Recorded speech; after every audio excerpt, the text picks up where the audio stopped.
Je vais te raconter la vraie histoire du petit chaperon rouge. Je ne vais pas te mentir. Tout ce que je vais te dire, c'est vrai. Quoi? Tu ne me crois pas? Tu veux que je te défonce? Bon, si tu me crois, on va pouvoir commencer. Attention, voici le décor.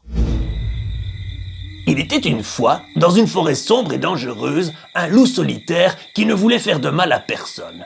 Un jour, alors qu'il errait tranquillement dans la forêt, il tomba sur une petite fille horrible portant une cape rouge sang qui se dirigeait vers la maison de sa grand-mère. Le loup, essayant de ne pas effrayer la petite fille, lui demanda paisiblement où elle allait. La petite fille, qui avait une réputation de méchanceté dans toute la forêt, lui répondit avec agressivité. « Quoi ? On t'a demandé ton avis à toi? T'es flic? » « Je m'excuse, lui dit le loup. Et finalement, elle lui révéla qu'elle allait chez sa grand-mère. Et après avoir violemment frappé le loup avec une batte de baseball qu'elle cachait sous sa cape, elle continua sa route. Le loup, lui, se sentait humilié. Mais, se souvenant de la bonté de sa propre grand-mère, il décida d'accompagner le petit chaperon rouge à travers la forêt pour la protéger des vilains écureuils assoiffés de chair fraîche et avoir l'honneur de rencontrer la gentille vieille dame. Et oui, le loup a toujours été un animal généreux et désintéressé. Le petit chaperon rouge avait des yeux qui brillaient dans l'obscurité de la forêt. Cela rendait le loup perplexe et très nerveux. C'est en arrivant chez la grand-mère qu'il se rendit compte qu'il avait commis une grave erreur. La petite fille avait menti. La grand-mère était en fait déjà morte, assassinée par l'infâme chaperon rouge. Oh, enfer et damnation! Cette gamine était une schizophrène, et elle s'en prenait maintenant au pauvre loup. Le loup était apeuré. Le loup essaya de la raisonner en lui disant qu'il était là pour l'aider, que l'on pourrait la soigner, qu'on l'aimait tous malgré ses défauts.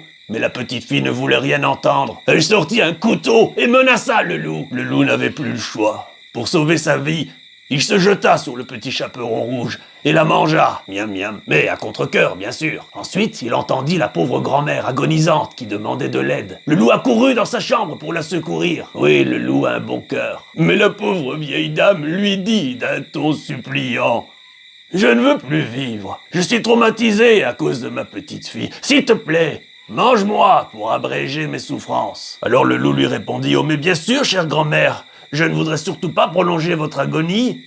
Je vais vous dévorer avec délicatesse et compassion. » Alors, il la dévora complètement, miam miam. Mais il pleura beaucoup et rendit hommage à la grand-mère à chaque bouchée. Depuis, le loup n'a jamais oublié cette expérience terrifiante et souffre encore d'un stress post-traumatique. Le loup tente aujourd'hui de se reconstruire en compagnie de ses amis les petits lapins. Les petits lapins sont des compagnons fidèles et compréhensifs, toujours heureux d'écouter le pauvre loup victime de sa réputation. Et en plus, quand le loup a faim, il y en a toujours un qui est prêt à se sacrifier. Miam miam. Voilà, maintenant tu sais tout. C'est la vérité que je te dis. Cette petite fille, c'est une peste. Elle m'en a fait voir de toutes les couleurs. C'est moi qui ai raison. Et elle est dangereuse. Allez, viens, petit lapin, console-moi. Il faut que je te mange. Je suis trop nerveux, désespéré. Viens ici que je te dis.